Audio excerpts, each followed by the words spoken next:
I arrived at the cabin without urgency, as if the forest itself had agreed to slow my steps.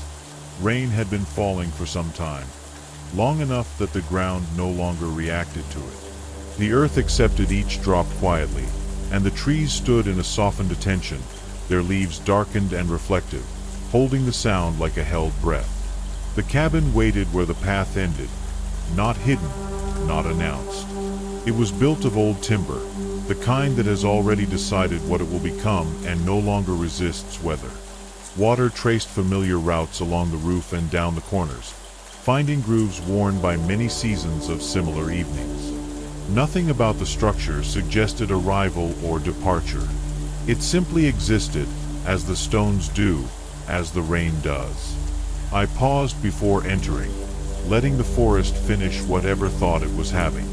Rain touched my shoulders, my hair, the backs of my hands. There was no reason to hurry inside. The cabin was not a refuge from the rain, so much as a place where the rain could be heard more clearly. When I opened the door, it responded with a sound that was neither greeting nor complaint. Inside, the air was cool and carried the faint, patient scent of wood and ash. A single window faced the trees, already blurred by water moving steadily downward. The glass did not separate inside from outside as much as it translated the forest into a softer language. I set no fire yet. The quiet felt complete without one. I placed my coat on a hook near the door, noticing how the act itself seemed to settle something unseen. The cabin had learned routines long before I arrived, and it welcomed small, ordinary gestures more than any declaration. The rain established its rhythm. It was not uniform. It never is. Some drops arrived early, others late, some louder, some barely perceptible. Together they made a surface of sound that allowed thought to drift without direction. I sat at the wooden table near the window, resting my hands where others had rested theirs, the grain smoothed by time rather than intention. Nothing needed remembering, yet memories moved through the space anyway, like guests who do not announce themselves.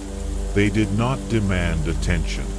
They passed as the rain passed, leaving only a sense of having been briefly accompanied.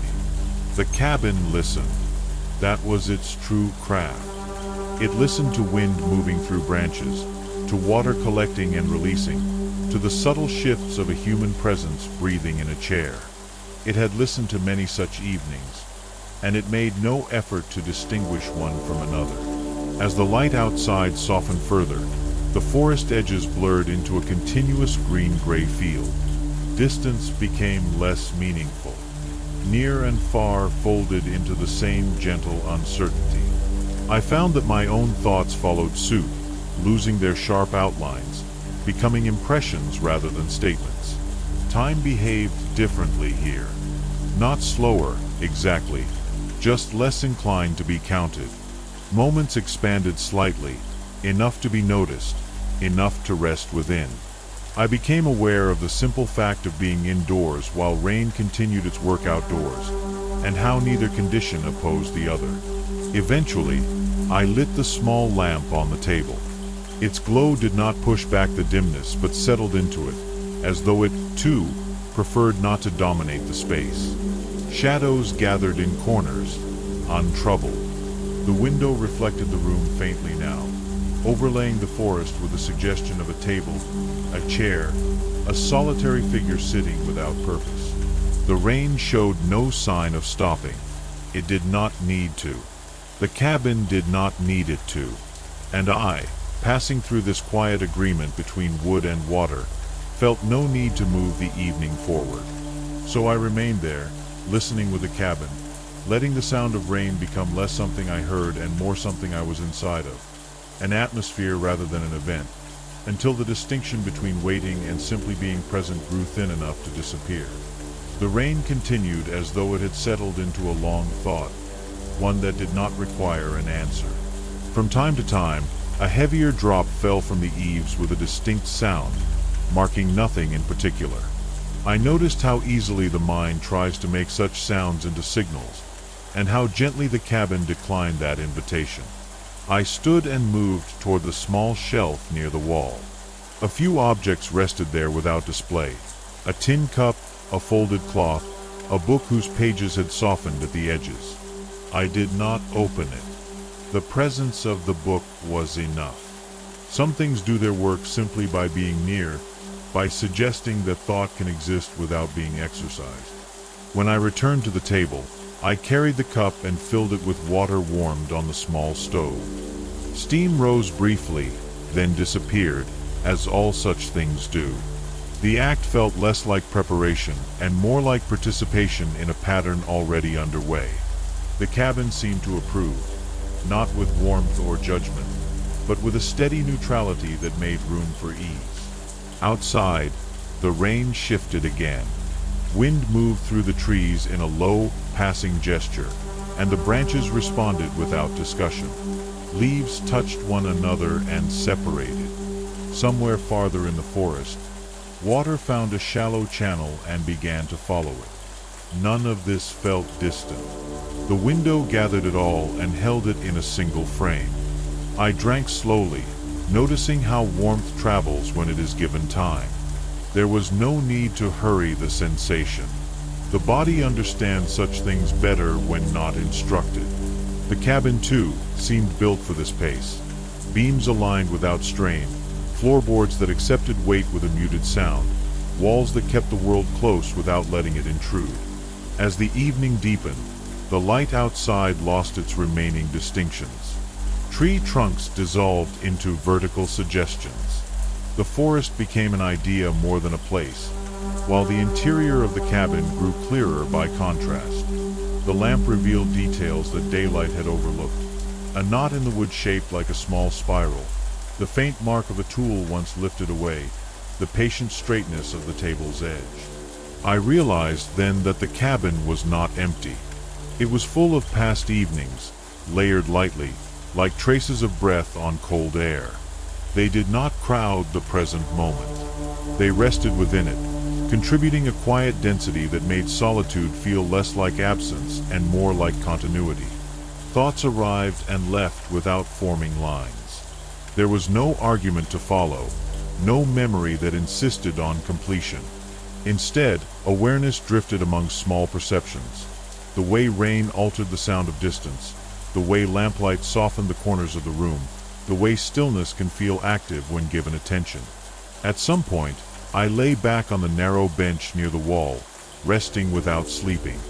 The ceiling beams formed a simple geometry overhead, repeating without variation. I followed them with my eyes until they blurred slightly, not from tiredness but from familiarity. Repetition, I noticed, does not always dull the senses. Sometimes it steadies them. The cabin held the temperature evenly, as though it had learned how much warmth was enough. The rain's voice changed again, thinning briefly, then returning. I did not wonder how long it would last. Duration seemed beside the point. The sound was complete in each moment it occurred. I thought of roads I had traveled and places I had passed through, not as destinations but as intervals of listening. Some places speak loudly, others hardly at all. The cabin spoke in pauses, in the spaces between sounds, in the permission it gave for nothing in particular to happen. Eventually, I rose and extinguished the lamp. Darkness did not erase the room. It rearranged it. Shapes became less precise, more cooperative. The window now reflected only faint traces of the interior, while the rain outside announced itself more clearly without light competing for attention. Standing there, between forest and shelter, I felt the gentle balance of being held without being confined. The cabin did not ask me to stay, and the rain did not ask me to leave. Both allowed the moment to remain unfinished. So I stayed awake a while longer, listening not for meaning but for texture, letting the evening continue its slow unfolding, confident that nothing essential would be missed by simply being there as it passed. Morning did not arrive all at once. It seeped into the cabin gradually, carried by a thinning of darkness rather than by light itself. The rain was still present, though it had changed character overnight. What had once been a steady conversation had softened into something more intermittent, as if the forest were pausing between thoughts. I noticed this before opening my eyes, sensing the difference in sound the way one senses a change in temperature. The cabin held the night's quiet within its walls, but it did not resist the approaching day. It allowed the shift to occur at its own pace. When I did sit up, the room appeared unchanged, yet subtly reconfigured. The objects were where they had been, but their outlines felt less inward-facing now, as though they had turned slightly toward the world outside. The window showed a pale, rain-washed brightness, color returning slowly to the trees, leaf by leaf. I stood and stretched without ceremony. The floor accepted the movement with a familiar creak, not as a comment but as acknowledgement. The cabin seemed to recognize such sounds as part of its language. Nothing echoed. Everything belonged. Outside, mist drifted between trunks, lifting and settling without pattern. The forest did not look refreshed so much as renewed in its willingness to continue. Water clung to needles and bark, catching what little light there was and releasing it again. I opened the door and let the air move through the cabin, carrying with it the scent of wet earth and pine. Standing on the threshold, I felt no clear boundary between inside and out. The cabin was an extension of the forest, and the forest, in turn, seemed to reach inward through the open door. Rain touched the edge of the floor and stopped there, respecting a line drawn long ago by habit rather than rule. I stepped outside briefly, letting the dampness settle on my sleeves. The ground yielded slightly underfoot, each step measured by the earth itself. There were no paths visible beyond the one that had led me here, and even that seemed less certain now, as if it might dissolve back into the undergrowth when no longer needed. Returning inside, I closed the door gently. The sound of rain adjusted once more, becoming closer, more contained. I warmed water again and sat at the table, watching the steam rise and fade, a repetition that felt newly precise in the morning light. Thoughts came, but they did not organize themselves into plans. The day felt open without being expected. There was no sense that something should happen next. The cabin held the hours the way it held sound, with quiet generosity, without emphasis. I noticed how the rain marked time differently now. Individual drops became distinguishable, each one completing its brief journey from leaf to ground. The rhythm was less continuous, more spacious. Silence appeared between sounds, and in those spaces, awareness widened without effort. The book on the shelf caught my attention again, not as an object to be used, but as a reminder that some knowledge prefers to remain closed, content to exist as potential. I left it where it was. The cabin seemed to value restraint as much as action. As the morning continued, light strengthened enough to reveal movement farther into the forest. Birds shifted among branches. Their presence suggested more by motion than by sound. They did not announce themselves. They participated in the morning without commentary. I felt time passing, but without the usual signals. Hunger arrived softly, without urgency. Fatigue retreated in the same manner. The body adjusted to the cabin's tempo, aligning itself with the measured pace of rain and light. Sitting there, I understood that the cabin was not a place to arrive at conclusions. It was a place to notice how easily life continues when allowed to do so. Nothing in the room pressed for interpretation. Everything invited attention without demand. The rain slowed further, becoming occasional rather than constant. Each drop now felt like a deliberate act, chosen rather than automatic. The forest responded with small releases of water, shaking branches gently, as though loosening its grip on the night. I remained seated, hands resting on the table, feeling the grain beneath my palms. The moment asked nothing more. It did not suggest leaving, nor did it insist on staying. It simply held, as the cabin always did, making space for the quiet understanding that some journeys are measured not by distance, but by how fully one inhabits a single place. As the morning eased forward, the rain thinned until it became something more like a memory of itself. Drops still fell, but with longer pauses between them, as though the forest were considering whether to continue or to rest. The cabin responded by becoming quieter still, a subtle deepening rather than an absence of sound. I moved slowly through the small interior, not out of restlessness but out of curiosity for how each corner held the light differently now. Near the door, brightness gathered easily, while farther back it lingered in a softer state, content to remain indistinct. The cabin did not divide its space sharply. Everything transitioned.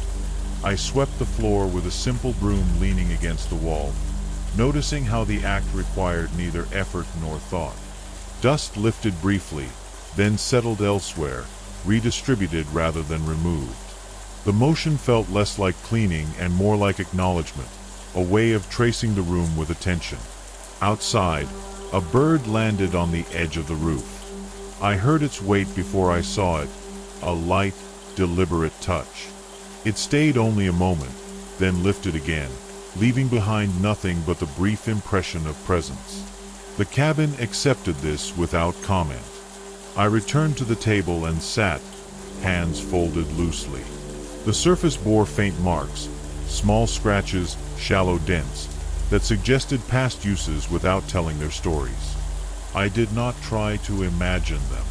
The marks were complete without explanation. The forest beyond the window grew clearer as mist withdrew in thin layers. Depth returned gradually, not all at once. Some trees stood fully revealed, while others remained suggestions, half held by lingering haze. The effect was not dramatic. It felt more like patience being rewarded quietly. I noticed how my breathing had adjusted to the room. It had become slower, less directional. Inhaling no longer felt like gathering, nor exhaling like release. Both were simply movements occurring in a shared rhythm with the space around me. The rain returned briefly, a short passage rather than a return to conversation. It fell with intention, then stopped again. Leaves responded with a final letting go of collected water, a scattered applause that faded almost immediately. There was nothing to mark the hour. No clock ticked. The light itself seemed unconcerned with measurement. It shifted almost imperceptibly, favoring no surface over another. The cabin received it evenly, without preference. I leaned back and closed my eyes, not to sleep but to notice how the room sounded without vision. The forest pressed closer in sound than it had earlier, no longer blurred by rainfall. Individual movements became discernible, a branch settling, a distant bird call, the soft exhale of wind moving through needles. The cabin held these sounds gently, rounding their edges. Nothing echoed sharply. Everything arrived already softened, as if filtered through layers of prior listening. When I opened my eyes again, the light had changed just enough to be noticed. Shadows had shifted their positions, though not their shapes. The room felt the same, yet subtly older, as all rooms do when time passes without announcement. I stood near the window and placed my hand against the glass. It was cool, carrying the last traces of the morning's rain. Beyond it, the forest continued its quiet labor of growing, shedding, absorbing. None of it depended on my attention, yet it accepted it without resistance. I understood then that the cabin was not teaching anything. It was offering conditions. Silence where silence was useful. Sound where sound belonged. Shelter without separation. It did not simplify the world. It allowed it to be less insistent. The rain did not return after that. The forest held its dampness close, and the cabin settled into a stillness that felt earned rather than imposed. I remained there, not waiting for the day to change, but content to notice how it already had, moment by moment, without asking to be named. The afternoon arrived without ceremony. Light leaned more fully into the cabin now, finding its way through the window and resting on the floor in a broad, patient shape. The earlier dampness remained in the air, but it had softened, no longer announcing itself. The forest outside appeared settled, as if it had completed a long adjustment and found the position it intended to keep for a while. I opened the window just enough to let air pass through. It carried the faint sound of water moving somewhere beyond sight. Perhaps a small stream awakened by the morning rain, perhaps only runoff continuing its quiet descent. The sound was not directional. It belonged everywhere at once. The cabin responded by releasing its own stillness outward.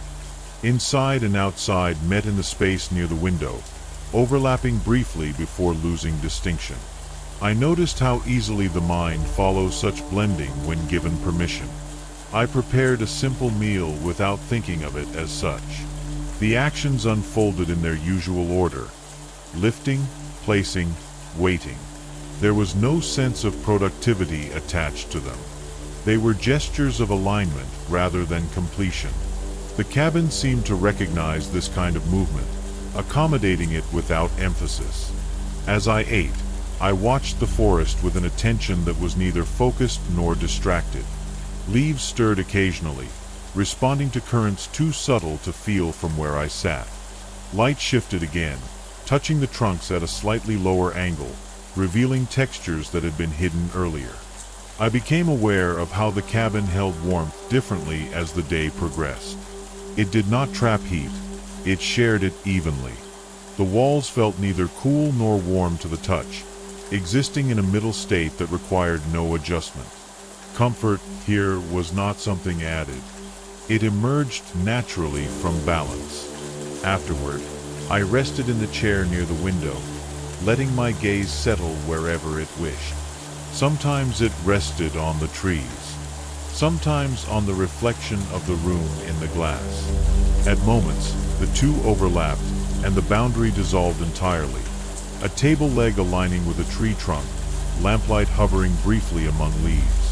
Thoughts drifted through without claiming ownership. They did not form narratives. They resembled weather more than ideas, passing conditions that left no trace once they moved on. I did not follow them. I did not resist them. The cabin seemed to encourage this neutrality, offering a space where thought could exist without direction. Outside, a brief movement caught my attention. A deer stepping cautiously into a small clearing, pausing, then moving on. The moment did not feel like an encounter. It was simply a crossing of paths, noticed and then released. The forest closed behind it without remark. Time continued its quiet work. Shadows lengthened gradually, their edges remaining soft. The day did not decline. It redistributed itself. Light moved from floor to wall, from wall to ceiling, touching each surface briefly before letting go. I noticed a growing sense of familiarity, not just with the cabin, but with the way it held the day. It did not separate morning from afternoon, or activity from rest. Everything belonged to a single continuum of attention. The air cooled slightly as the sun lowered, and I closed the window partway. The sounds of the forest adjusted again, becoming more contained, more deliberate. Each noise felt placed rather than incidental. I sat quietly as evening approached, feeling no need to mark the transition. The cabin had already absorbed it. The room seemed to lean inward once more, preparing to listen again as it had the night before. Nothing in the space suggested anticipation. There was no sense that something awaited completion. The day had not been used up. It had simply passed through, leaving the cabin unchanged yet subtly deepened, as places often are when they have been inhabited without demand. I remained there, breathing evenly, aware of the gentle return of shadow and the promise of lamplight not yet lit, content to let the evening arrive in its own unhurried way. Evening settled gradually, as though the cabin had invited it in and given it time to remove its coat. The light outside thinned into long, slanted traces between the trees, then softened further until it no longer traveled in lines at all. colors muted themselves without disappearing, agreeing quietly to rest. I lit the lamp again, and the room accepted it without change in mood. The glow found familiar places: the table, the chair, the edges of the shelves, touching them as it had before, though the day that had passed gave each surface a slightly altered presence. Nothing was repeated exactly. Familiarity, I noticed, is never static. Outside, the forest grew attentive. The absence of rain sharpened certain sounds while allowing others to fade. Somewhere, water continued to move, now more softly, having completed the work it needed to do earlier. Leaves no longer released droplets. They held still, as though listening inwardly. I sat near the window and watched the last of the light withdraw. The glass reflected the room more clearly now, layering the interior over the forest. The two images merged without conflict. A beam aligned briefly with a tree trunk. The lamp hovered among branches. It felt less like a reflection and more like a gentle suggestion that separation is often optional. The cabin seemed to breathe differently at night. The air cooled, but not abruptly. The walls retained the day's warmth just long enough to make the transition kind. I wrapped myself in a blanket that had been folded neatly nearby, its weight familiar in the way that needs no explanation. There was no hunger for stimulation, no urge to fill the quiet. The evening carried its own completeness, and the cabin held it carefully, as one might hold water in cupped hands. Not tightly, but with enough attention to keep it from spilling away unnoticed. I listened to the forest without identifying individual sounds. Together, they formed a low, continuous presence, like distant waves or breath moving through a larger body. Occasionally, a sharper note appeared, a twig shifting, a bird calling once, then stopping, but these moments folded quickly back into the whole.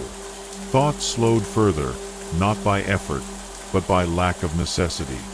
There was nothing to consider, nothing unresolved.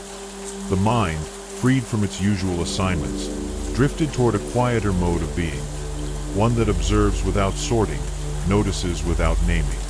I became aware of how the cabin had shaped this state, not through instruction, but through consistency. Its proportions, its restraint, its patience with time. All of it invited a kind of attention that does not seek outcomes. The cabin did not guide. It allowed. The lamp's light warmed the wood around it, deepening the grain into richer tones. Shadows rested easily where they fell. Nothing flickered. The steadiness felt intentional, though no one had intended it. Some conditions, I reflected, arise simply because they are permitted to. Outside, night completed its arrival. The forest no longer presented itself visually, but it did not vanish. Its presence became something sensed rather than seen, a surrounding awareness rather than a scene. The window now reflected mostly the interior, yet the darkness beyond felt close, companionable. I rested my head back and closed my eyes. Sleep did not arrive immediately, nor did it need to. There was value in this middle state, where awareness softens but does not disappear. The cabin held this state well, offering no signal to move beyond it. Time loosened further. Moments blended without urgency. The evening asked nothing of me except to be received, and I found that I could do that easily, without effort, without thought. The rain did not return, but its memory lingered in the damp earth and quiet air.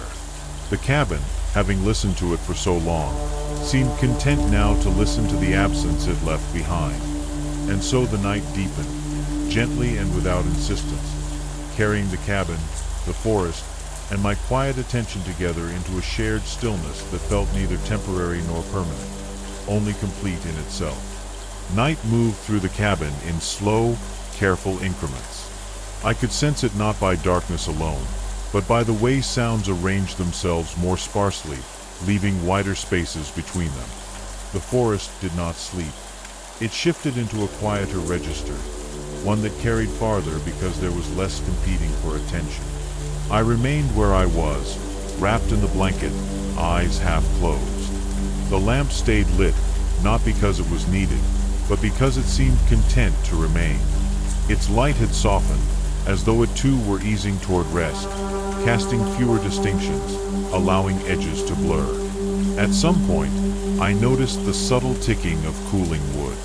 The cabin adjusted itself gently to the night air, making small sounds that felt internal rather than disruptive. These were not noises to be interpreted. They were signs of continuity, of materials remaining in conversation with the temperature and the passing hours. I lay down fully then, not with the intention of sleeping, but with the ease of yielding to gravity. The surface beneath me held firm without resistance. The ceiling beams above were no longer visible, but I could still sense their presence, steady and unchanged, spanning the space without effort. Thoughts arrived more slowly now, and when they did, they lacked shape. They were impressions rather than sentences, sensations of having been somewhere before, of knowing something without recalling what it was. They passed without needing to be completed. Outside, a breeze moved briefly through the trees, stirring leaves that answered with a soft, collective sound. It faded quickly, leaving behind a deeper quiet than before. The cabin seemed to notice this and lean into it, holding the stillness as though it were fragile. I became aware of my own breathing again, not as something to regulate, but as something that had found its place within the larger rhythm of the night. Inhale and exhale moved without commentary. The body required nothing else. Sleep approached in waves rather than all at once. Each wave carried me slightly farther from alertness, then receded, leaving me hovering in a gentle in-between. The cabin supported this state without urging me onward. There was no pressure to cross any threshold. In this softened awareness, the boundary between inner and outer thinned. The forest no longer felt separate from the room. Its presence seemed to flow through the walls, not as sound or image, but as a shared stillness, a mutual agreement to rest without disappearing. I thought briefly of other nights in other places. Rooms that asked more of the mind, landscapes that insisted on being understood. This cabin asked nothing of the sort. It offered shelter without instruction, quiet without expectation. Eventually, sleep took hold more firmly, though not completely. I drifted while remaining faintly aware of the lamp's glow, the weight of the blanket, the steady patience of the structure around me. Even as consciousness loosened, the sense of being held remained. The night deepened further, unmarked by clocks or signals. Hours passed, or perhaps they did not. The distinction seemed unimportant. What mattered was the continuity, the way the cabin, the forest, and my resting awareness remained aligned, each sustaining the others through nothing more than presence. And in that alignment, rest unfolded naturally, without command or conclusion, settling gently into the space like the last warmth lingering inward after a long, quiet day. I woke without a clear moment of waking. Awareness returned gradually, as though it had never fully left, only shifted its position slightly. The lamp was still lit, its glow dimmer now, more amber than before. Night remained, but it felt thinner, worn smooth by the passing hours. The cabin was very quiet. Not empty, not silent. Quiet in the way of things that are settled. The forest outside held itself carefully, releasing only the occasional sound, each one deliberate and brief. A distant call, a branch easing its weight, the soft continuation of air moving where it always moves. I lay still, letting this state complete itself. There was no need to rise quickly. The body felt rested, but unhurried, as if it understood that time here did not require efficiency. The blanket rested where it had been placed, neither too warm nor too light, as though it had learned exactly what was needed. At some point, I extinguished the lamp. Darkness filled the cabin evenly, without drama. The shapes of things remained present in memory, so their absence from sight did not feel like loss. The room continued without light, unchanged in its essentials.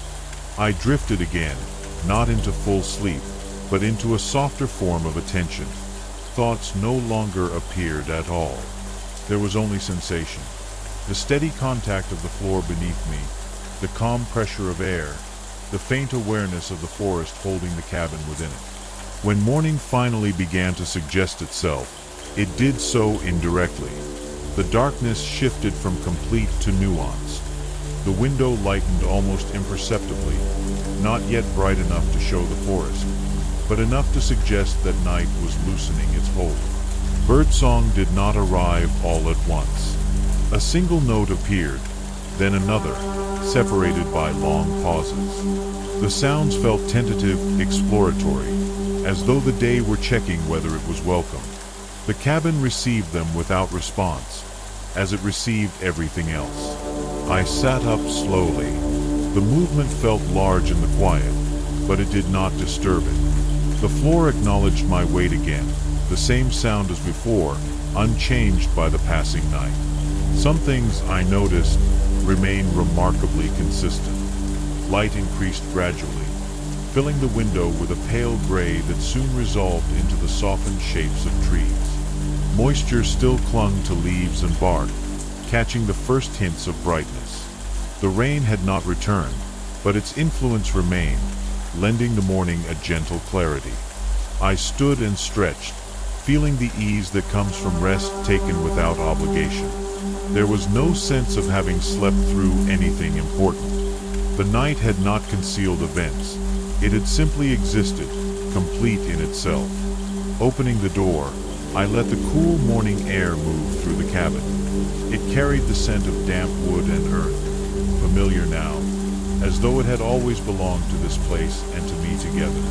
The forest looked unchanged, yet subtly renewed, as all mornings do when they arrive without announcement. I remained there, standing between inside and out, aware of how easily the transition occurred. The cabin did not resist the morning, and the morning did not intrude. They met quietly, exchanging nothing more than presence. For a while, I did nothing else. There was no reason to. The day had begun, and that was enough. The morning grew more confident as time moved on, though it never became insistent. Light settled into the forest with a steadiness that suggested it had nowhere else it needed to be. The cabin accepted it as it always had, allowing it to rest on surfaces without redirecting it, letting brightness and shadow coexist without negotiation. I moved about the room quietly, returning things to their places not because they needed arranging, but because the gestures felt complete. The cup found its spot on the shelf. The blanket was folded once and set aside. Each action closed a small circle, leaving nothing unfinished behind it. Outside, the forest revealed more detail as the light strengthened. The ground still held the night's moisture, dark and receptive. Moss appeared brighter, almost luminous, as though it carried its own memory of rain. Tree trunks stood with renewed clarity, their textures newly visible after the long wash. I stepped outside and stood near the cabin, not venturing far. The air felt cool and clean, free of yesterday's heaviness. Breathing came easily, without the sense of drawing something in or letting something go. The body responded naturally to the openness, adjusting itself without instruction. There was no clear sign of when I would leave, and no pressure to decide. The path that led away from the cabin remained faint but present, waiting without expectation. It did not suggest urgency. It simply existed, as paths do, confident in their usefulness whenever they are needed. I sat on the low step near the door and listened. The forest had resumed its daytime rhythm, though it was still subdued, as if remembering the quiet it had held through the night. Birds called intermittently. Somewhere, something small moved through undergrowth and then stopped. Life continued, not hurried, not paused. The cabin behind me felt complete, neither empty nor full. It had done what it was meant to do, not by sheltering from the world, but by offering a way to be within it more gently. It did not hold on. It did not follow. It remained, patient and unchanged. I realized that nothing here needed to be taken away as memory. The experience did not ask to be preserved. It had already settled into the body, into the pace of breath and movement. It would surface later, perhaps unexpectedly, in quieter moments elsewhere, not as an image but as a way of pausing. After a time, I stood and returned inside once more, taking a final look around without framing it as a farewell. The room appeared as it always had, and that was enough. There was no sense of conclusion attached to it, only continuity. When I stepped back outside and closed the door, the sound was familiar, unmarked by significance. The cabin returned to its listening. The forest accepted my presence as easily as it would accept my absence. I followed the path slowly, feeling the ground firm beneath each step.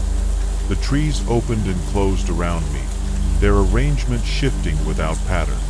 The cabin receded from view, not disappearing abruptly, but easing back into the forest until it was no longer distinguishable from the rest. The rain did not return.